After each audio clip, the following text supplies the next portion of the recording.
ఓట్ల తొలగింపు అని రాసే కంటే కూడా ఓట్ల ప్రక్షాళన అని రాయాలి. చచ్చిపోయినటువంటి వాళ్ళ ఓట్లు తీసేస్తే ఓటు తొలగింపు ఎట్టవుతది? లేని మనిషి ఓటు తీసేస్తే ఓటు తొలగింపు ఎట్లవుతది? నేను బతికుండగా నా ఓటు తీసేస్తే ఓటు తొలగింపు అవుతది. అలా కాకుండా నేను పోయాక నా ఓటు తీసేస్తే ఓటు తొలగింపు అవ్వదు. ప్రక్షాళన అవుతది. సహజ సిద్ధమైనటువంటి పరిణామం. ఇప్పుడు గుజరాత్‌లో, తమిళనాడులో కలిపి 1.71 కోట్ల ఓట్లు తొలగించారు.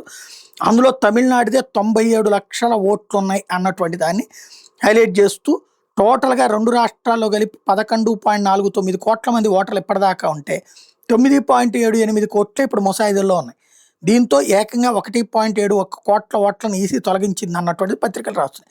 తమిళనాడులో 6.41 కోట్ల మంది ఓటర్లకు గాను 5.43 కోట్ల మంది అంటే 84.81% మంది మాత్రమే ఎన్యూమరేషన్ ఫారాలు సమర్పించారని ఈసీ చెప్పింది.